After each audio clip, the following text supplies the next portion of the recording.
Hello friends, 25,000 രൂപയ്ക്ക് താഴെയുള്ള ഒരു ഫ്രിഡ്ജ് വാങ്ങിക്കാൻ നിങ്ങൾ ആഗ്രഹിക്കുന്നുണ്ടെങ്കിൽ നിങ്ങൾ ഉറപ്പായിട്ടും ഒരു റീറ്റെയിൽ ഷോപ്പിലോട്ട് പോകുന്നു. റീറ്റെയിൽ ഷോപ്പിൽ ചെന്ന് അപ്പോൾ നിങ്ങൾക്ക് കാണാൻ കഴിയും 2017 മുതൽ 2022 വരെയുള്ള ഒരുപാട് മോഡൽസ് ആ ഒരു കടയിൽ കാണാം. ചിലപ്പോൾ നിങ്ങൾക്കത് മനസ്സിലായെന്ന് വരാം, ചിലപ്പോൾ മനസ്സിലാവാതെയും വരാം. നിങ്ങൾ ആ ഷോപ്പിലേക്ക് ചെല്ലുന്നു. ഷോപ്പിൻ്റെ സെയിൽസ്മാൻ അല്ലെങ്കിൽ അവരുടെ ഇഷ്ടപ്പെട്ട ബ്രാൻഡുകൾ അല്ലെങ്കിൽ അവർക്ക് താല്പര്യമുള്ള ബ്രാൻഡുകൾ നിങ്ങളോട് പ്രൊമോട്ട് ചെയ്യും. ഇത് കുറച്ചുകൂടി ബെറ്റർ ആണെന്ന് പറയുന്നു. നിങ്ങളത് വിശ്വസിക്കുന്നു, നിങ്ങളത് വാങ്ങി വീട്ടിൽ കൊണ്ടുവരുന്നു. നിങ്ങൾക്ക് അവിടെ ഒരു ചോയ്സ് ഇല്ല അല്ലെങ്കിൽ ഓപ്ഷൻ ഇല്ല. ഇതിൽ ഞാൻ എന്തൊക്കെ നോക്കണം, എങ്ങനെ നോക്കണം, ഫ്രിഡ്ജ് വാങ്ങിക്കുമ്പോൾ ശ്രദ്ധിക്കേണ്ട കാര്യങ്ങൾ, ഇതിനെക്കുറിച്ചൊന്നും വലിയ ഗ്രാഹ്യം ഇല്ലാത്തവരായിരിക്കാം ഒട്ടുമിക്ക ആൾക്കാർ. പക്ഷേ ഒരുപാട് പേർക്ക് അതിനെപ്പറ്റിയൊരു വ്യക്തമായ ധാരണയുണ്ട്. സോ നിങ്ങൾക്ക് ആ ഒരു ബുദ്ധിമുട്ട് അനുഭവിക്കുന്നുണ്ടെങ്കിൽ ഉറപ്പായിട്ടും ഈ വീഡിയോ തുടക്കം മുതൽ അവസാനം വരെ കാണുക. So welcome to video. ഇന്ന് നമ്മൾ ഒരു റെഫ്രിജറേറ്റർ വാങ്ങാൻ പോകുമ്പോൾ ശ്രദ്ധിക്കേണ്ട കാര്യങ്ങളും അതുപോലെ 25,000 രൂപയ്ക്ക് താഴെ ഇന്ന് 2022 വാങ്ങാൻ പറ്റിയ കുറച്ച് റെഫ്രിജറേറ്ററിനെ പറ്റി നമ്മൾ സംസാരിക്കുന്നതായിരിക്കും. അപ്പോൾ ഒന്നാമതായിട്ട് നമുക്ക് നോക്കാനുള്ളത് ഇന്ത്യൻ സീസൺ എനർജി എഫിഷ്യൻ റേഷ്യോ അല്ലെങ്കിൽ ISEER റേറ്റിംഗ്സ് നമ്മളെ ഫ്രിഡ്ജിനകത്തുണ്ടാവും. അത് എത്ര പവർ കൺസപ്ഷൻ ആണ് നമുക്ക് എടുക്കുന്നതെന്ന് വ്യക്തമായി എഴുതിയിട്ടുണ്ടാവും. അപ്പോൾ അതിൻ്റെ അർത്ഥം ഇതല്ല. ഇപ്പോൾ നിങ്ങൾ അതിൻ്റെ ലേബൽ കാണുമ്പോൾ നിങ്ങൾക്ക് കാണാം 242 യൂണിറ്റ്സ് പെർ ഇയർ എന്നൊക്കെ എഴുതിയിട്ടുണ്ട്. അപ്പം അതിൻ്റെ അർത്ഥം ശരിക്കും പറഞ്ഞാൽ നിങ്ങളുടെ ഈ ഫ്രിഡ്ജ് ഒരു വർഷം മൊത്തം ഓണാക്കി ഇട്ട് കഴിഞ്ഞാൽ ഇത് എടുക്കും എന്നുള്ളതല്ല. കാരണം ഇതൊരു ടെസ്റ്റിംഗ് കണ്ടീഷൻസിൽ എടുത്ത ഒരു വാല്യൂ ആണ്.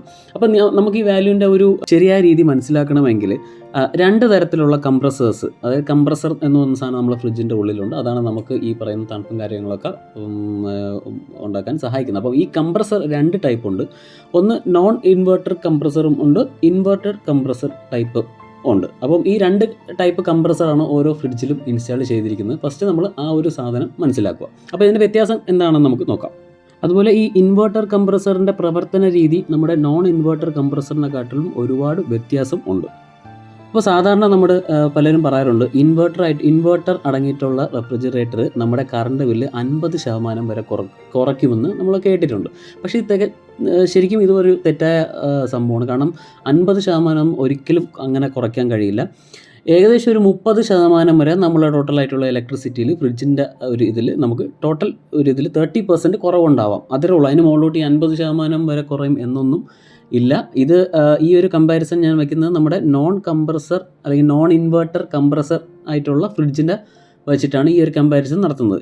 നമ്മുടെ ഇൻവെർട്ടർ അടങ്ങിയിട്ടുള്ള ഫ്രിഡ്ജുമായിട്ട് ഏകദേശം 30% കുറവ് പ്രതീക്ഷ. ഇനി നമ്മുടെ ഒരു ഫ്രിഡ്ജ് വർക്ക് ചെയ്യുന്ന ഒരു 3 കാര്യങ്ങൾ വെച്ചിട്ടാണ്. ഒന്നാമത്തത് കംപ്രഷൻ, രണ്ടാമത്തെ കണ്ടൻസേഷൻ, മൂന്നാമത്തെ ഇവാപ്പറേഷൻ. നമ്മളിതൊക്കെ കുഞ്ഞു ക്ലാസ്സിലേക്ക് പഠിച്ചിട്ടുണ്ട്. എന്നിരുന്നാലും ഓർമ്മയില്ല, നമുക്ക് പറഞ്ഞു പോകാം.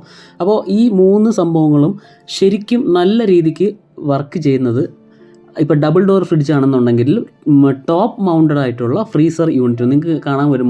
മുകളിലായിരിക്കും ഫ്രീസർ വരുന്നത് മിക്ക ഫ്രിഡ്ജിൻ്റെ അല്ലേ. പക്ഷേ താഴെ ഫ്രീസർ വരുന്ന ബോട്ടം മൗണ്ടഡ് ആയിട്ടുള്ള ഡബിൾ ഡോർ ഫ്രിഡ്ജസും ഉണ്ട്. പക്ഷേ ഇതിൽ ഏറ്റവും നല്ലതായിട്ട് വർക്ക് ചെയ്യുന്നത് ടോപ്പ് മൗണ്ടഡിലായിരിക്കും. പക്ഷേ ഈ ബോട്ടം മൗണ്ടഡ് ആയിട്ടുള്ള ഫ്രീസർ യൂണിറ്റുള്ള ഫ്രിഡ്ജുകൾക്ക് ഇലക്ട്രിസിറ്റി കുറച്ച് കൂടുതലായിരിക്കും താരതമ്യേന എടുക്കുക. അപ്പോൾ നമ്മൾ അടുത്തതെന്ന് പറഞ്ഞാൽ ഫ്രിഡ്ജ് ടു ഫ്രീസർ റേഷ്യോ 80:20 ആയിരിക്കണം. അതായത് നമ്മുടെ മൊത്തം എടുത്തു കഴിഞ്ഞാൽ 80% നമ്മുടെ ഫ്രിഡ്ജും 20% ഫ്രീസറും ഉള്ള മോഡലാണ് ഏറ്റവും നല്ലത്.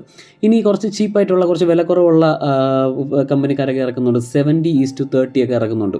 അതായത് 70% ഫ്രിഡ്ജും 30%-ഓളം ഫ്രീസറിൻ്റെ വലുപ്പവും കാണും. ശരിക്കും പറഞ്ഞാൽ ഇതിൻ്റെ ഒരാവശ്യമില്ല. ഇതിൻ്റെ ആവശ്യം എപ്പോഴെന്ന് വെച്ചാൽ നിങ്ങൾക്ക് ഒരുപാട് നോൺ വെജ് ഫുഡ് നിങ്ങൾക്ക് ഫ്രീസറിൽ വയ്ക്കുന്നവരാണെങ്കിൽ നിങ്ങൾക്ക് ഈ പറയുന്ന 70:30 റേഷ്യോ എടുക്കാം. പക്ഷേ ഏറ്റവും ബെസ്റ്റ് എന്ന് പറഞ്ഞാൽ 80:20 ആണ്. അതിൻ്റെ കാരണം എന്ന് വെച്ചാൽ ഇപ്പോൾ ഒരുപാട് ഈ കൺവെർട്ടബിൾ ആയിട്ടുള്ള ഫ്രിഡ്ജ് ഇറങ്ങുന്നുണ്ട്. നമ്മൾ ഫ്രീസർ ഫ്രിഡ്ജ് കൺവേർട്ട് ചെയ്യാനൊക്കെ ഉള്ള ഓപ്ഷൻ. സോ അതിൻ്റെ ആവശ്യം വരുന്നില്ല. സോ എപ്പോഴും 80:20 ഉള്ള ഫ്രിഡ്ജാണ് ഏറ്റവും ബെസ്റ്റ്. അപ്പോൾ അടുത്തതായിട്ട് നമുക്ക് കാണാൻ കഴിയുന്ന ഒരു ഫ്രിഡ്ജിൻ്റെ ഗ്രോസ് കപ്പാസിറ്റി. അപ്പോൾ ശരിക്കും പറഞ്ഞാൽ നിങ്ങൾ വീഡിയോ അവസാനം വരെ കണ്ടുകൊണ്ടിരിക്കുക. ഞാൻ പറഞ്ഞുതരാം ഈ ഗ്രോസ് കപ്പാസിറ്റിയും നെറ്റ് കപ്പാസിറ്റിയും തമ്മിലുള്ള വ്യത്യാസം എന്താണ്. നിങ്ങളൊരു കടയിൽ വാങ്ങാൻ ചെല്ലുമ്പോൾ അടുത്ത ആൾ നിങ്ങളോട് ചിലപ്പോൾ ഗ്രോസ് കപ്പാസിറ്റി ആണോ നെറ്റ് കപ്പാസിറ്റി ആണോ നിങ്ങൾ തിരിച്ചറിഞ്ഞു. ഇനി നമ്മൾ നേരത്തെ പറഞ്ഞ കൺവേർട്ടബിൾ റെഫ്രിജറേറ്റർ എന്താണെന്ന് നോക്കാം. കൺവേർട്ടർ എന്ന് വെച്ചാൽ നമ്മളെ ഫ്രീസറിനെ ഫ്രിഡ്ജാക്കി മാറ്റാൻ പറ്റുന്ന ഒരു രീതിയാണ് പറയുന്നത്. നമുക്കറിയാം ഒരു ഫ്രിഡ്ജിൽ 2 പോർഷൻ ഉണ്ടാവും. ഏറ്റവും മുകളിലത്തെ അല്ലെങ്കിൽ ഏറ്റവും താഴത്തെ ഒരു ഫ്രീസറിൻ്റെ സെക്ഷൻ, പിന്നെ ബാക്കി നമ്മുടെ ഫ്രിഡ്ജ് ആയിട്ടുള്ള സെക്ഷൻ. അപ്പോൾ ഇതിനകത്ത് ഈ പിന്നെ ഇപ്പോഴത്തെ കൺവേർട്ടബിൾ ആയിട്ടുള്ളതിനകത്ത് നമുക്ക് അതായത് ഫ്രീസറിന് സെപ്പറേറ്റ് കൺട്രോൾ ഉണ്ടാവും, അതുപോലെ ഫ്രിഡ്ജിനും സെപ്പറേറ്റ് കൺട്രോൾ നമുക്ക് സെറ്റ് ചെയ്യാൻ സാധിക്കും. അതുപോലെ തന്നെ ഫ്രീസറിനെ നമുക്ക് ഫ്രിഡ്ജായിട്ട് കൺവേർട്ട് ചെയ്യാനും സാധിക്കുന്നതാണ് കൺവേർട്ടബിൾ ആയിട്ടുള്ള റെഫ്രിജറേറ്റർ. അപ്പം നിങ്ങൾക്ക് ഇതുപോലത്തെ ആവശ്യങ്ങളൊന്നും ഇല്ലയെന്നുണ്ടെങ്കിൽ നോർമൽ ഒരു ഫ്രിഡ്ജ് വാങ്ങുന്നതാണ് നല്ലത്. കൺവേർട്ടബിൾ എന്ന് പറയുന്ന ഈ ഒരു ഇതിന് പോകാതെ, കാരണം ഇതിന് കുറച്ച് വില കൂടുതലാണ് നോർമലിനെ കാട്ടിലും.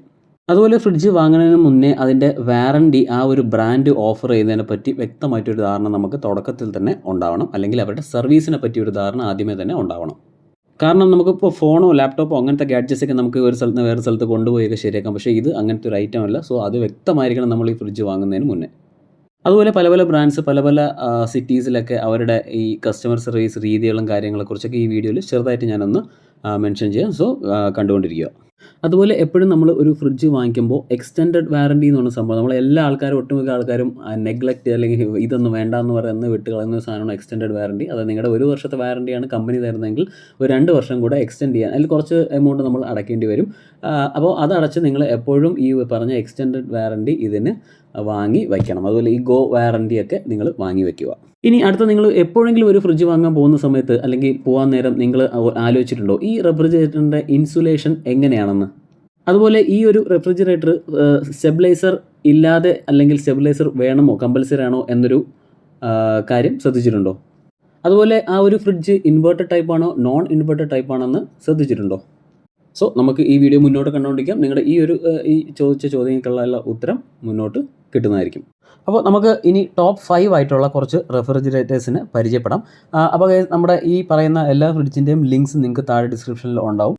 അപ്പോൾ 2022 25,000 രൂപയ്ക്ക് താഴെ വാങ്ങാൻ പറ്റിയതിൽ എൻ്റെ ലിസ്റ്റിൽ 5ാമതായി വരുന്നത് ഹയറിൻ്റെ 258 ലിറ്ററിൻ്റെ 3 സ്റ്റാർ റെഫ്രിജറേറ്ററാണ്, ഡബിൾ ഡോർ. ഓക്കെ, അപ്പോൾ ഇതിൻ്റെ 258 ലിറ്ററാണ്. പക്ഷേ ഇതിൻ്റെ നെറ്റ് കപ്പാസിറ്റി എന്ന് പറയുന്നത് 235 ലിറ്ററാണ്. നേരത്തെ പറഞ്ഞ പോലെ നെറ്റ് കപ്പാസിറ്റി 235 ലിറ്ററാണ്. അതിൽ 190 ലിറ്റർ ഫ്രിഡ്ജിൻ്റെ പാർട്ടിലും 68 ലിറ്റർ ഫ്രീസറിൻ്റെ പാർട്ടിലുമാണ് വരുന്നത്. ഇതിൽ ഒരു ഇൻവേർട്ടർ കംപ്രസറാണ് ഉപയോഗിച്ചിരിക്കുന്നത്. അതുപോലെ ഇതൊരു 5-in-1 കൺവേർട്ടബിൾ ആയിട്ടുള്ള റെഫ്രിജറേറ്ററാണ്. ഇതിലൊരു ടിൻ ഇൻവേർട്ടർ 2 ഇൻവേർട്ടർ ടെക്നോളജിയാണ് യൂസ് ചെയ്തിരിക്കുന്നത്. അതുപോലെ PUF ഇൻസുലേഷൻ ആണ് ഇതിൽ വരുന്നത്. അപ്പോൾ PUF ഇൻസുലേഷൻ എന്താണെന്ന് വെച്ചാൽ നിങ്ങൾ ഫ്രിഡ്ജിൻ്റെ ഉള്ളിലെ തണുപ്പ് പുറത്തോട്ട് പോകാതെയും പുറത്തെ ചൂട് ഫ്രിഡ്ജിൻ്റെ ഉള്ളിലോട്ട് കയറാതെയും പ്രൊട്ടക്ട് ചെയ്യുന്ന ഒരു ഇൻസുലേഷനാണ് നമ്മുടെ ഈ PUF ഇൻസുലേഷൻ. ഒട്ടുമിക്ക എല്ലാ ഫ്രിഡ്ജുകളിലെല്ലാം PUF ഇൻസുലേഷൻ ഉണ്ട്. സോ ഹയർ എന്ന കമ്പനി ഇതൊന്ന് വലിയ ഫീച്ചറായിട്ട് പറയുന്നതിൽ വലിയ അർത്ഥം ഒന്നുമില്ല. ഹയർ പറയുന്നത് ഇതിനകത്തൊരു ആൻറ്റി ഫംഗലായിട്ടുള്ള ഗ്യാസ്കറ്റ് ഉപയോഗിച്ചിട്ടുണ്ടെന്നാണ്. അതുപോലെ തന്നെ വലിയ ഒരു വെജിറ്റബിൾ ബോക്സ് നിങ്ങൾക്ക് ഇതിൽ കിട്ടും. അതുപോലെ കമ്പനി അവകാശപ്പെടുന്ന 182 യൂണിറ്റ്സ് ഒരു വർഷം ഇതിൽ വേണ്ടി വരും, അല്ലെങ്കിൽ ഒരു വർഷത്തേക്ക് 182 യൂണിറ്റ്സ് വേണ്ടി വരും എന്നാണ് ഹയർ പറയുന്നത്. ഈ ഒരു കസ്റ്റമർ കെയർ നമ്പർ ഹയറിൻ്റെയാണ്. ഈ ഒരു കസ്റ്റമർ കെയർ നമ്പറിൽ നമ്മൾ ഒരുപാട് ആവശ്യങ്ങളുമായി ബന്ധപ്പെട്ടു, പല ലൊക്കേഷൻസ് ആണെന്ന് പറഞ്ഞു. അപ്പോൾ അവരുടെ സർവീസും കാര്യങ്ങളൊക്കെ നല്ലതാണ്. ഇതിനകത്ത് കമ്പനി നമുക്ക് 1 വർഷത്തെ കോംപ്രിഹെൻസീവ് വാറണ്ടിയും 10 വർഷത്തെ ഇൻവെർട്ടർ കംപ്രസറിൻ്റെ വാറണ്ടിയും തരുന്നുണ്ട്.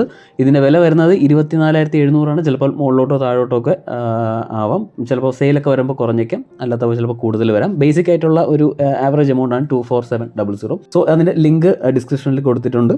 അപ്പോൾ കഴിഞ്ഞില്ല, നമുക്ക് ഈ ഒരു റെഫ്രിജറേറ്ററിൻ്റെ തന്നെ പ്രോസും കോൺസും നല്ലതും ചീത്തയും എന്തൊക്കെയാണെന്ന് പറയാം. നല്ലതെന്ന് പറഞ്ഞു കഴിയുമ്പോൾ 258 ലിറ്റർ ഉള്ള ഒരു ഫ്രിഡ്ജ് നിങ്ങൾക്ക് ഈ പറയുന്ന 25,000 രൂപയ്ക്ക് താഴെ വേണമെങ്കിൽ ഉറപ്പായിട്ടും ഈ ഒരു മോഡൽ നിങ്ങൾക്ക് ചൂസ് ചെയ്യാം. കാരണം ഇതിൻ്റെ പവർ കൺസപ്ഷൻ വളരെ കുറവാണ് കാണിച്ചിരിക്കുന്നത്. അതുപോലെ ഇതൊരു വാല്യൂ ഫോർ മണി ആയിട്ടുള്ള റെഫ്രിജറേറ്റർ. പക്ഷേ ഇനി നമുക്കതിൻ്റെ പോരായ്മകൾ എന്തൊക്കെയാണെന്ന് നോക്കാം.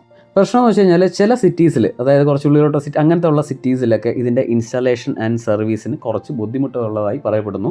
അപ്പോൾ നിങ്ങളുടെ സിറ്റി എവിടെയാണോ അവിടെ നിങ്ങൾക്ക് അന്വേഷിച്ചിട്ട് ആ ഒരു സർവീസ് എല്ലാം ഓക്കെ ആണെന്ന് ബോധ്യപ്പെടുവാണെങ്കിൽ നിങ്ങൾക്ക് ഉറപ്പായിട്ടും ഈ ഒരു മോഡലിലേക്ക് പോകാം. അടിപൊളിയായിട്ടുള്ള ഒരു വാല്യൂ ഫോർ മണി പ്രോഡക്റ്റാണ്. ഇനി നിങ്ങൾക്ക് ഈ ഒരു ഹയറിൻ്റെ കമ്പനിയിൽ തന്നെ കുറച്ചുകൂടി ഒരു 30,000 ആ ഒരു റേഞ്ചിൽ വാങ്ങണം എന്നുണ്ടെങ്കിൽ ഇതിൻ്റെ അടുത്ത മോഡലുണ്ട്. 345 ലിറ്ററിൻ്റെ 3 സ്റ്റാർ ഉള്ള റെഫ്രിജറേറ്റർ. ഈ ഒരു മോഡൽ ഇത് നിങ്ങൾക്ക് പ്രിഫർ ചെയ്യാവുന്നതാണ്. ലിങ്ക് ഡിസ്ക്രിപ്ഷനിൽ കൊടുത്തിട്ടുണ്ട്. അടുത്ത ലിസ്റ്റിൽ 4ാമതായി വരുന്നത് ഗോദ്രേജിൻ്റെ 265 ലിറ്ററിൻ്റെ 3 സ്റ്റാർ AC ആണ്. അതിൽ നമുക്ക് നെറ്റ് കപ്പാസിറ്റി 243 ലിറ്റർ ഉണ്ടാവും. ഇതിൽ നമുക്ക് 203 ലിറ്റർ ഫ്രിഡ്ജിലും 62 ലിറ്റർ ഫ്രീസറുമാണ് കപ്പാസിറ്റി വരുന്നത്. പിന്നെ ഇതിനകത്ത് മൾട്ടി ഇൻവേർട്ടർ ടെക്നോളജി എന്ന് പറയുന്നൊരു ഫീച്ചറുണ്ട്. ബേസിക് ആയിട്ടുള്ള ഇൻവേർട്ടർ കംപ്രസർ തന്നെയാണ് ഈ മൾട്ടി ഇൻവേർട്ടർ ടെക്നോളജി. അപ്പോൾ അടുത്തതെന്ന് വെച്ചാൽ ഇതിൽ കൺവേർട്ടബിൾ ആയിട്ടുള്ള 6-in-1 മോഡ്സ് അവൈലബിൾ ആണ്. അതുപോലെ ഓട്ടോ ഡീഫ്രോസ്റ്റ് എന്ന് പറയുന്നത്, ഓട്ടോ ഡീഫ്രോസ്റ്റ് നമുക്ക് എപ്പോഴും അറിയാം, ഐസൊക്കെ കട്ട പിടിച്ചിരിക്കുന്നത് കളയാൻ. അപ്പോൾ ഓട്ടോ ഡീഫ്രോസ്റ്റ് എന്ന ഫംഗ്ഷൻ കൂടി ഇതിൽ അവൈലബിൾ ആണ്. അടുത്തൊരു ആംബിയൻ വെതർ സെൻസിങ് ടെക്നോളജി കൂടിയുണ്ട്. അതൊരു അടിപൊളി ഒരു ഫീച്ചറാണ്. അപ്പോൾ അത് എന്താണെന്നല്ലേ, ശരിക്കും പറഞ്ഞു കഴിഞ്ഞാൽ ഈ ഫ്രിഡ്ജിൻ്റെ പല സ്ഥലങ്ങളിലും കുറച്ച് സെൻസേഴ്സ് എല്ലാം വെച്ചിട്ടുണ്ട്. ഇത് നമ്മുടെ ഫ്രിഡ്ജിൻ്റെ പുറത്തുള്ള ടെമ്പറേച്ചർ അല്ലെങ്കിൽ അവിടുത്തെ ചൂട് എന്താണെന്ന് സെൻസ് ചെയ്തതിന് ശേഷം നമ്മുടെ ഫ്രിഡ്ജിൻ്റെ ഉള്ളിലെ പിന്നെ ടെമ്പറേച്ചർ അഡ്ജസ്റ്റ് ചെയ്യുന്ന ഓട്ടോമാറ്റിക് ആയിട്ടുള്ള ഒരു ടെക്നോളജിയാണ് നമ്മുടെ ആംബിയൻ വെതർ സെൻസിങ് ടെക്നോളജി. ഇനി അടുത്തൊരു ടെക്നോളജി അല്ലെങ്കിൽ ഫീച്ചറാണ് പേറ്റൻറ്റഡ് കൂൾ, ഈ നമ്മുടെ ഗോദ്രേജിൻ്റെ പേറ്റൻ്റ് ആയിട്ടുള്ള കൂൾ ഷവർ ടെക്നോളജി. അതെന്ന് വെച്ചാൽ വേറെ ഒന്നുമില്ല, നമ്മുടെ ഈ ഫ്രിഡ്ജിൻ്റെ അകത്തുള്ള തണുത്ത ഈ ഒരു കാറ്റിനെ ഇത് നേരെ ഈ ഫ്രിഡ്ജിൻ്റെ എല്ലാ മുക്കിലും മൂലയിലും എത്തിക്കുന്ന ഒരു പരിപാടിയാണ് ഈ കൂൾ ഷവർ ടെക്നോളജി. ഒരു 360 ഡിഗ്രി ഇത് കറക്കി എല്ലായിടത്തും എത്തിക്കും. ഇനി അടുത്തതായിട്ട് വരുന്നത് ഒരു ഹണികോം ക്രിസ്പർ ടെക്നോളജി ഉണ്ടെന്നാണ് ഗോദ്രേജ് അവകാശപ്പെടുന്നത്. ഇത് വേറൊന്നുമില്ല, നമ്മുടെ ഈ വെജിറ്റബിളൊക്കെ വയ്ക്കുന്ന ബോക്സിൻ്റെ മുകളിൽ ചെറിയൊരു അടപ്പുണ്ടാവും. അടപ്പിനകത്ത് ഇവരൊരു ഹണികോമ്പിൻ്റെ സ്ട്രക്ചറായിട്ടുള്ള ഒരു ഡിസൈനാണ് കൊടുത്തിരിക്കുന്നത്. ഇതിൻ്റെ ഉപയോഗം വേറൊന്നുമില്ല, നമ്മുടെ പച്ചക്കറിയൊക്കെ വയ്ക്കുമ്പോൾ പച്ചക്കറിയിൽ ഇത് മോയ്സ്ചർ ഈ പറയുന്ന ഹണികോമ്പിനകത്ത് ട്രാപ്പ് ചെയ്തിട്ട് വെജിറ്റബിൾ കുറേ നേരം ഫ്രഷ് ആയിട്ട് വയ്ക്കും എന്നാണ് ശരിക്കും ഇത് ചെയ്യുന്നത്. ഇതിനെ ഗോദ്രേജ് വലിയ കൂടിയ പേരൊക്കെ ഇട്ട് ഹണികോംബ് ക്രിസ്പർ ടെക്നോളജി എന്നൊക്കെ പറഞ്ഞ് വിളിക്കുന്നുണ്ട്. സോ ഇത് എനിക്ക് വലിയ സംഭവമായിട്ട് തോന്നിയില്ല, നോർമലി ഉള്ളൊരു കാര്യമാണ്. ഒരു വർഷത്തിൽ 200 യൂണിറ്റ്സ് ആണ് ഇതിൻ്റെ കൺസപ്ഷൻ റേറ്റ് വരുന്നത്. അതുപോലെ കസ്റ്റമർ കെയർ നമ്പറിലോട്ട് വിളിച്ച് അന്വേഷിച്ച് കാര്യങ്ങളൊക്കെ തിരക്കിയപ്പോൾ ഏകദേശം ഓക്കെയാണ്. പക്ഷേ അതിൽ ചെറിയൊരു ഇതുണ്ട്. അപ്പോൾ അത് ഞാൻ പറയാം. അപ്പോൾ ഇതിനകത്ത് പിന്നെ 1 വർഷത്തെ കോംപ്രഹെൻസീവ് വാറണ്ടിയും 10 വർഷത്തെ ഇൻവെർട്ടർ കംപ്രസറിൻ്റെ വാറണ്ടി കിട്ടും.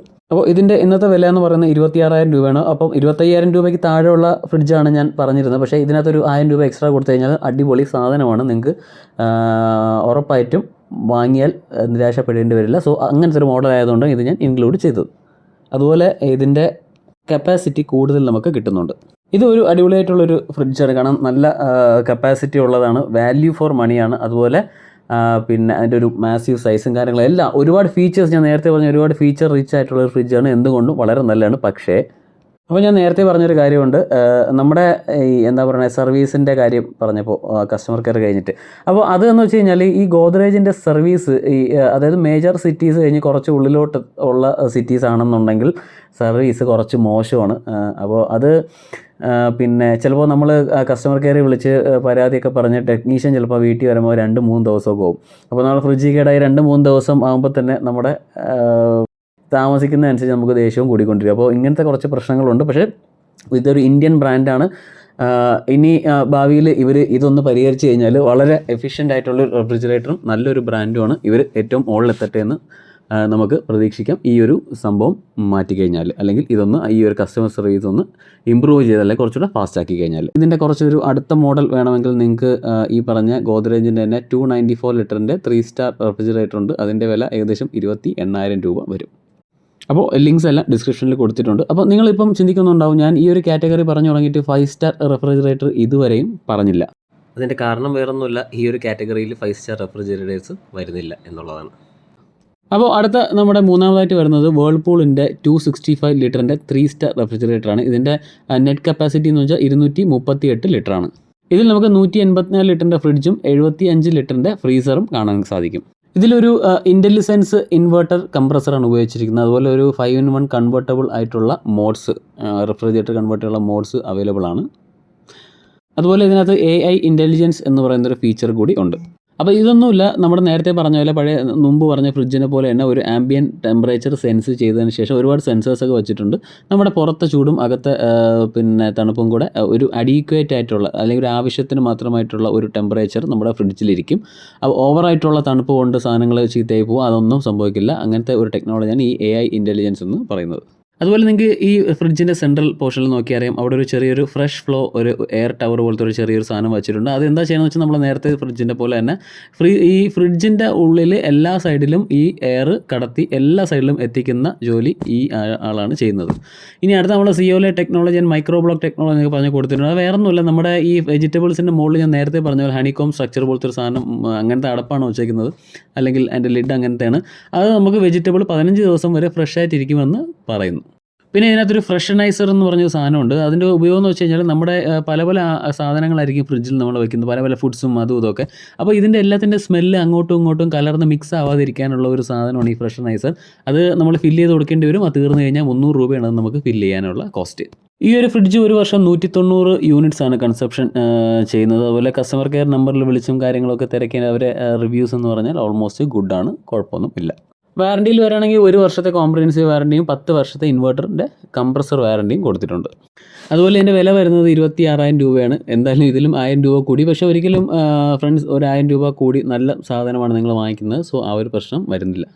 അപ്പോൾ ഇതിൻ്റെ ഇതിൻ്റെ നല്ല കാര്യം എന്ന് വെച്ചാൽ ഇതിൻ്റെ കൂളിംഗ് വളരെ എഫിഷ്യൻ്റ് ആയിട്ടുള്ള കൂളിംഗ് ആണ്. അതുപോലെ തന്നെ ശബ്ദമില്ല. ചില ഫ്രിഡ്ജൊക്കെ ഓൺ ചെയ്ത് തന്നെ ബാക്കിൽ നിന്ന് ഒരു സൗണ്ട് ഇങ്ങനെ ഉണ്ടായിക്കൊണ്ടിരിക്കും. അങ്ങനത്തെ ഒരു ഇതുമില്ല. വളരെ നല്ല കൂളിങ്ങും ശബ്ദവും ഇല്ലാത്തൊരു റെഫ്രിജറേറ്ററാണ്. അതിൻ്റെ കോൺസ് എന്ന് വെച്ച് കഴിഞ്ഞാൽ ഇതിൻ്റെ സർവീസ് ശരിക്കും പറഞ്ഞാൽ വളരെ നല്ല സർവീസാണ്. പക്ഷേ ഞാൻ നേരത്തെ പറഞ്ഞ പോലെ ചില ടൗൺസിൽ ചെറിയ ചെറിയ പ്രശ്നങ്ങൾ ഉണ്ട്. പക്ഷേ നമ്മുടെ കേരളത്തിൽ വലിയ കുഴപ്പമില്ല. വേൾപൂളിൻ്റെ സർവീസ് എല്ലാം നല്ല രീതിക്ക് തന്നെയാണ്. ഇതിൻ്റെ ഒരു ആൾട്ടർനേറ്റ് ഓപ്ഷൻ കൂടെ പറയാം. നമുക്ക് വേൾപൂളിൻ്റെ 292 ലിറ്ററിൻ്റെ 3 സ്റ്റാർ റെഫ്രിജറേറ്റർ അവൈലബിൾ ആണ്. 30,000 രൂപയാണ്. ലിങ്ക്സ് എല്ലാം ഡിസ്ക്രിപ്ഷനിലുണ്ട്. ഉറപ്പായിട്ടും വാങ്ങാൻ ഉദ്ദേശിക്കുന്നെങ്കിൽ ആ ലിങ്ക്സ് ക്ലിക്ക് ചെയ്ത് പോവാം. ഇനി അടുത്ത നമ്മുടെ ലിസ്റ്റിൽ രണ്ടാമതായി വരുന്നത് സാംസങ്ങിൻ്റെ 253 ലിറ്ററിൻ്റെ 3 സ്റ്റാർ റെഫ്രിജറേറ്ററാണ്. ഇതിൻ്റെ നെറ്റ് കപ്പാസിറ്റി വരുന്നത് 234 ലിറ്ററാണ്. 181 ലിറ്റർ ഫ്രിഡ്ജിൻ്റെ കപ്പാസിറ്റിയും 53 ലിറ്ററിൻ്റെ ഫ്രീസറിൻ്റെ കപ്പാസിറ്റിയും കൊടുത്തിട്ടുണ്ട്. ഇതിൻ്റെ ഫീച്ചേഴ്സിനെ പറ്റി പറയുമ്പോൾ നമുക്ക് ഡിജിറ്റൽ ഇൻവെർട്ടർ കംപ്രസറാണ് ഉപയോഗിച്ചിരിക്കുന്നത്. ടഫൻഡ് ആയിട്ടുള്ള ഗ്ലാസ് ഉള്ള ഷെൽഫ്സാണ് ഇതിൽ യൂസ് ചെയ്തിരിക്കുന്നത്. ഇൻവെർട്ടർ കമ്പാറ്റബിൾ ആണ്. ഡിയോഡറൈസർ ഉണ്ട്, ഓൾറൗണ്ട് കൂളിംഗ് ഉണ്ട്, മൂവബിൾ ഐസ് മേക്കറാണ് വരുന്നത്. ഡിജിറ്റൽ ആയിട്ടുള്ള ഡിസ്പ്ലേ നമ്മൾ ഡോറിൽ കൊടുത്തിട്ടുണ്ട്. വളരെ മനോഹരമായിട്ടുള്ള ഒരു പാനലാണ് ആ ഒരു ഡിജിറ്റൽ ഡിസ്പ്ലേ കൊടുത്തിരിക്കുന്നത്. കാരണം ഈ ഒരു പാനലിൽ തന്നെ നമുക്ക് ഫ്രിഡ്ജിൻ്റെ ഉള്ളിൽ നടക്കുന്ന പല കാര്യം വെച്ചാൽ ഒട്ടുമിക്ക എല്ലാ കാര്യങ്ങളും ഈ ഒരു പാനലിൽ നിങ്ങൾക്ക് വെളിയിൽ തന്നെ കൺട്രോൾ ചെയ്യും. അതിന് ഫ്രിഡ്ജ് തുറക്കേണ്ട ആവശ്യം വരുന്നില്ല. അതുപോലെ ഇത് സോളാർ കമ്പാറ്റബിൾ ആണ്. നിങ്ങളുടെ വീട്ടിൽ സോളാർ പാനലൊക്കെ വെച്ചിട്ടുണ്ട്, അങ്ങനത്തെ ഇലക്ട്രിസിറ്റി ആണെങ്കിൽ അത് കമ്പാറ്റബിൾ ആണ്. അതുപോലെ 193 യൂണിറ്റ്സ് ആണ് ഒരു വർഷം ഇതിൻ്റെ കൺസപ്ഷൻ. സാംസങ്ങിൻ്റെ സർവീസിൽ കുറിച്ചൊന്നും പറയേണ്ട, വളരെ അടിപൊളിയായിട്ടുള്ള സർവീസ് തന്നെയാണ്. ഒന്നും പറയാനില്ല. എല്ലായിടത്തും നല്ല രീതിക്ക് തന്നെ പോകുന്നുണ്ട്. 1 വർഷത്തെ കോംപ്രഹെൻസീവ് വാറണ്ടി കിട്ടും. 10 വർഷത്തെ ഇൻവെർട്ടറിൻ്റെ കംപ്രസർ വാറണ്ടിയും കിട്ടും. 24,500 രൂപയാണ് ഇന്നത്തെ വില. ചിലപ്പം താഴെയും കുറേയും കൂടെയൊക്കെ ചെയ്യാം. നിങ്ങൾക്ക് ലിങ്ക്സ് കൊടുത്തിട്ടുണ്ട്. ഇതിൻ്റെ പ്രോസ് ആൻഡ് കോൺസിലേക്ക് നമുക്ക് പോകാം. പ്രോസ് എന്ന് പറയുമ്പോൾ ഇതിൻ്റെ സ്പേസ് മാനേജ്മെൻറ്റ് ഉള്ളിൽ വളരെ ഗംഭീരമായിട്ടാണ് ചെയ്തിരിക്കുന്നത്. അതുപോലെ ഫാസ്റ്റ് കൂളിംഗ് ആണ്, സോളാർ കമ്പാറ്റബിൾ ആണ്, വളരെ ചെറിയ ശബ്ദമേ ഇതിൽ നിന്ന് വരുന്നുള്ളൂ. ഡോർ പാനലിൽ എല്ലാ ഫീച്ചേഴ്സും ഉണ്ട്. അപ്പോൾ ഇതെല്ലാം നമുക്കൊരു ഫ്രിഡ്ജ് വാങ്ങാൻ നേരത്തെ വളരെ അനിവാര്യമുള്ള കാര്യമാണ്. പക്ഷേ ഇത് കൺവേർട്ടബിൾ ആയിട്ടുള്ള റെഫ്രിജറേറ്റർ അല്ല. ഞാൻ കൺവേർട്ടബിൾ എന്താണ് ഞാൻ നേരത്തെ പറഞ്ഞു തന്നു. നമ്മുടെ ഫ്രീസറിനെയൊക്കെ ഫ്രിഡ്ജ് ആക്കാൻ പറ്റുന്ന ഒരു രീതിയാണ് ഇത് കൺവേർട്ടബിൾ. പക്ഷേ നിങ്ങളൊന്ന് ആലോചിച്ച് നോക്കുമ്പോൾ നിങ്ങൾ ആ ഒരു ആവശ്യം നിങ്ങൾക്ക് മുൻഗണനയിൽ ഇല്ല എന്നുണ്ടെങ്കിൽ നിങ്ങൾക്ക് ആ ഒരു ടെക്നോളജി കൊണ്ട് ഒരു ഉപയോഗമില്ല. ഇനി നിങ്ങൾക്ക് ഈ പറഞ്ഞ കുറച്ചുകൂടെ ബെറ്റർ ആയിട്ടുള്ള ഒരു 30,000 അല്ലെങ്കിൽ 32,000 രൂപ വരെ പോകാമെങ്കിൽ സാംസങ്ങിൻ്റെ തന്നെ 314 ലിറ്ററിൻ്റെ 2 സ്റ്റാർ AC വളരെ നല്ല ഇതാണ്. 2 സ്റ്റാർ എന്ന് കേട്ട് നിങ്ങൾ നെറ്റി ചുളുക്കണ്ട. 2 സ്റ്റാർ എന്ന് വളരെ ഒരുപാട് അങ്ങനെ കറണ്ടൊന്നും എടുക്കില്ല. സോ ഈ ഒരു മോഡൽ നിങ്ങൾക്ക് ചെക്ക് ചെയ്യാവുന്നതാണ്. എൻ്റെ ലിങ്ക്സ് എല്ലാം ഡിസ്ക്രിപ്ഷനിൽ കൊടുത്തിട്ടുണ്ട്. ഇനി എൻ്റെ ഒരു ലിസ്റ്റിൽ ഏറ്റവും ടോപ്പിൽ വരുന്നത് നമ്മുടെ LGയുടെ 260 ലിറ്ററിൻ്റെ 3 സ്റ്റാർ റെഫ്രിജറേറ്ററാണ്. ഇതിൽ നിങ്ങൾക്ക് 250 ലിറ്ററിൻ്റെ നെറ്റ് കപ്പാസിറ്റി ഉണ്ടാവും. 185 ലിറ്ററിൻ്റെ ഫ്രിഡ്ജ് കപ്പാസിറ്റിയും അതുപോലെ 75 ലിറ്ററിൻ്റെ ഫ്രീസർ കപ്പാസിറ്റിയും കൊടുത്തിട്ടുണ്ട്. ഇനി എൻ്റെ ഫീച്ചേഴ്സിനെ പറ്റി പറയുകയാണെങ്കിൽ ഇൻവെർട്ടർ കംപ്രസർ വിത്ത് ലീനിയർ കൂളിംഗ് കിട്ടുമെന്നാണ് പറയുന്നത്. ശരിക്കും പറഞ്ഞാൽ ഇൻവെർട്ടർ കംപ്രസറിൻ്റെ ഫംഗ്ഷൻ തന്നെ ഈ ലീനിയർ കൂളിംഗ് വഴിയാണ്. അപ്പോൾ അതുകൊണ്ട് അത് വലിയ ഇതായിട്ട് നിങ്ങൾ കണക്കാക്കേണ്ട ഇൻവെർട്ടർ കംപ്രസറാണ്. അതുപോലെ ഡോർ കൂളിംഗ് ഓപ്ഷൻ എന്ന സംഭവം വരുന്നുണ്ട്. വേറെ ഒന്നുമില്ല, നമുക്ക് അത് പക്ഷേ അടിപൊളിയായിട്ടുള്ളൊരു ഫീച്ചറാണ്. കാരണം നമ്മുടെ ഡോറിൽ നിന്നും നമ്മുടെ ഫ്രിഡ്ജിൻ്റെ ബാക്കിൽ നിന്നും ഒരേപോലെ കൂളിംഗ്, അതുപോലെ 2 സൈഡിൽ നിന്നും കൂളിംഗ് വരുന്നതിനാണ് നമുക്ക് ഈ ഡോർ കൂളിംഗ് ഓപ്ഷൻ എന്ന് പറയപ്പെടുന്നത്. വളരെ നല്ലൊരു ഫീച്ചറാണ്. അതുപോലെ തന്നെ സ്മാർട്ട് ഡയഗ്നോസിസ് അല്ലെങ്കിൽ സ്മാർട്ട് കണക്ട് ആപ്പ് വെച്ചിട്ട് നമുക്ക് ഈ ഫ്രീസറിൻ്റെ നിലവാരം അല്ലെങ്കിൽ എന്തെങ്കിലും സ്റ്റാറ്റസ് നമുക്ക് ചെക്ക് ചെയ്യാവുന്നതാണ്. എന്തെങ്കിലും പ്രോബ്ലം ഉണ്ടെങ്കിൽ നിങ്ങൾക്ക് ആപ്പ് വഴി ഇത് നോട്ടിഫിക്കേഷൻ വരുന്നതായിരിക്കും. അതുപോലെ ആൻറ്റി ബാക്ടീരിയൽ, അത് വളരെ നല്ലൊരു ഫീച്ചറാണ്. ആൻറ്റി ബാക്ടീരിയൽ ഗ്യാസ്കറ്റ് ഉണ്ടാവും. ടഫൻഡ് ആയിട്ടുള്ള ഗ്ലാസിൻ്റെ ഷെൽഫ്സ് ആയിരിക്കും ഇതിൽ വരുന്നത്. ഇതിൽ മോയിസ്റ്റ് ആൻഡ് ഫ്രഷ് സ്ലൈഡർ ഉണ്ട്. എന്ന് വെച്ച് കഴിഞ്ഞാൽ നമ്മൾ പച്ചക്കറി വെക്കുന്നതിൻ്റെ മുകളിലൊരു ഹണികോം ഗ്രില്ലുണ്ട്. അത് നമുക്ക് നീക്കാനും തുറക്കാനും ഒക്കെ പറ്റുന്നതായിരിക്കും. അത് വെച്ചിട്ട് നമുക്ക് നമ്മുടെ പച്ചക്കറിയിൽ വരുന്ന മോയ്സ്ചറിനെ കൺട്രോൾ ചെയ്യാൻ സാധിക്കും. അതുവഴി ഒരുപാട് നാൾ ഫ്രഷ് ആയിട്ട് അത് ഇരിക്കാനും ഇത് സഹായിക്കും. അതും വളരെ ഉപയോഗപ്രദമായ ഒരു ഫീച്ചറാണ്. ഇത് ഇൻവെർട്ടർ കമ്പാറ്റബിളുമാണ്, സോളാർ കമ്പാറ്റബിളുമാണ്. അതുപോലെ 198 യൂണിറ്റ്സ് ആണ് ഒരു വർഷം ഇതിൻ്റെ കൺസപ്ഷൻ. ഇതിൻ്റെ വളരെ അടിപൊളിയായിട്ടുള്ള ഒരു കസ്റ്റമർ സർവീസാണ് LGക്കുള്ളത്. അതുപോലെ തൊട്ട് താഴെ വരുന്ന സാംസങ്ങിനും ഉള്ളത്. 1 വർഷത്തെ കോംപ്രിഹെൻസീവ് വാറണ്ടിയും അതുപോലെ 10 വർഷത്തെ ഇൻവെർട്ടർ കംപ്രസർ വാറണ്ടിയും കൊടുത്തിട്ടുണ്ട്. ഇനി ഈ ഫ്രിഡ്ജിന് 2 വേരിയൻ്റാണ് അവൈലബിൾ ആയിട്ടുള്ളത്. ഒന്ന് 25,000 രൂപയ്ക്കുള്ളത് കൺവേർട്ടബിൾ ആയിട്ടുള്ള പിന്നെ റെഫ്രിജറേറ്റർ ആയിരിക്കും. പക്ഷേ അതിനകത്ത് ഡോർ കൂളിംഗ് ഓപ്ഷൻ വരില്ല. പക്ഷേ ഇനി അടുത്തതിനകത്തുള്ളത് ഡോർ കൂളിങ്ങിൻ്റെ ഓപ്ഷൻ നിങ്ങൾക്ക് വരും. പക്ഷേ അത് നോൺ കൺവേർട്ടബിൾ ആയിരിക്കും. അതിൻ്റെ വില 27,500 രൂപയാണ്. അപ്പോൾ ഇതിൻ്റെ പ്രോസിനെ പറ്റി പറയുകയാണെങ്കിൽ നമുക്ക് ഇതിൻ്റെ കൂളിംഗ് വളരെ അടിപൊളിയായിട്ടുള്ള കൂളിംഗ് ആണ്. ഒരുപാട് ഫീച്ചേഴ്സ് റിച്ച് ആയിട്ടുള്ളൊരു റെഫ്രിജറേറ്ററാണ്. നമുക്ക് സൗണ്ടും വളരെ കുറവാണ്. ഇതിൻ്റെ ബാക്ക് സൈഡ് ഫുൾ കവേർഡ് ആയിട്ടുള്ളൊരു ഫ്രിഡ്ജാണ് ഇത്. ഓവറോൾ ഇത് വളരെ നല്ലൊരു റെഫ്രിജറേറ്റർ. എന്താണെന്ന് വെച്ച് കഴിഞ്ഞാൽ ഇതിൻ്റെ ഞാൻ നേരത്തെ പറഞ്ഞ പോലെ 2 വേരിയൻ്റ് ഉണ്ട്. പക്ഷേ ആ ഒരു വേരിയൻറ്റിൽ നമ്മുടെ കൺവേർട്ടബിൾ ഓപ്ഷൻ ഉള്ള വേരിയൻറ്റിൽ തന്നെ നമുക്ക് ഡോർ കൂളിംഗ് കൂടെ അവൈലബിൾ ആയിട്ടുണ്ടായിരുന്നെങ്കിൽ ഇതായിരിക്കും ഏറ്റവും ബെസ്റ്റ് ആയിട്ടുള്ള റെഫ്രിജറേറ്റർ. അല്ലെങ്കിൽ ഇത് തന്നെയാണ് നമ്മൾ ടോപ്പിൽ വന്നിരിക്കുന്നത്. ആ ഒരു ഓപ്ഷൻ കൂടി ഉണ്ടായിരുന്നെങ്കിൽ വളരെ മെച്ചപ്പെട്ടതായതിനെ കുറച്ചുകൂടി. അപ്പോൾ ആ ഒരു ഫീച്ചർ ഉണ്ടായിരുന്നെങ്കിൽ ഒരു ബ്രാൻഡിനും ഇതിനെ ഒന്ന് തോൽപ്പിക്കാൻ കഴിയില്ലായിരുന്നു. അപ്പോൾ നിങ്ങളുടെ ആവശ്യാനുസരണം നിങ്ങൾക്ക് കൺവേർട്ടബിൾ ആണ് വേണമെങ്കിൽ കൺവേർട്ടബിൾ എടുക്കുക, അല്ലെങ്കിൽ നോൺ കൺവേർട്ടബിൾ വിത്ത് ഡോർ കൂളിംഗ് എന്ന ഓപ്ഷൻ തിരഞ്ഞെടുക്കാം. രണ്ടിൻ്റെയും ലിങ്ക് ഡിസ്ക്രിപ്ഷനിൽ കൊടുത്തിട്ടുണ്ട്. ഉറപ്പായിട്ടും വാങ്ങുന്നെങ്കിൽ ആ ലിങ്ക് വഴി വാങ്ങുക. ഇതൊരു പക്ഷേ ഒരു വലിയൊരു കോണായിട്ട് നമുക്ക് കണക്കൂട്ടാൻ പറ്റില്ല, കാരണം ഇത് ജസ്റ്റ് ഒരു സജഷനാണ്. പക്ഷേ ഒരു ആൾട്ടർനേറ്റ് ഓപ്ഷൻ പറഞ്ഞില്ല. നിങ്ങൾക്ക് കുറച്ചുകൂടി കപ്പാസിറ്റി വേണമെന്നുണ്ടെങ്കിൽ എൽ ജിയുടെ തന്നെ ഈ ഒരു കാറ്റഗറിയിൽപ്പെട്ട 308 ലിറ്ററിൻ്റെ 2 സ്റ്റാർ റെഫ്രിജറേറ്റർ ഉണ്ട്. അതിൻ്റെ വില വരുന്നത് 32,000 രൂപയാണ്. വളരെ ബെസ്റ്റായിട്ടുള്ള അടിപൊളിയായിട്ടുള്ള റെഫ്രിജറേറ്ററാണ് ഇതും. ലിങ്ക്സ് എല്ലാം തന്നെ ഡിസ്ക്രിപ്ഷനിൽ കൊടുത്തിട്ടുണ്ട്. സോ ഗൈസ്, നിങ്ങൾക്ക് വീഡിയോ ഇഷ്ടമായി കഴിഞ്ഞാൽ ഉറപ്പായിട്ടും ചാനൽ സബ്സ്ക്രൈബ് ചെയ്ത് സപ്പോർട്ട് ചെയ്യുക, വീഡിയോ ലൈക്ക് ചെയ്യുക. ഇതുപോലത്തെ വീഡിയോസിന് വേണ്ടി ദയവായി സ്റ്റേ ട്യൂൺ. നമ്മുടെ ലിങ്ക് ഉപയോഗിച്ച് പർച്ചേസ് ചെയ്യുന്നവർക്ക് അത് ചെയ്യാവുന്നതാണ്. സോ അടുത്ത വീഡിയോ കാണാം. ബൈ.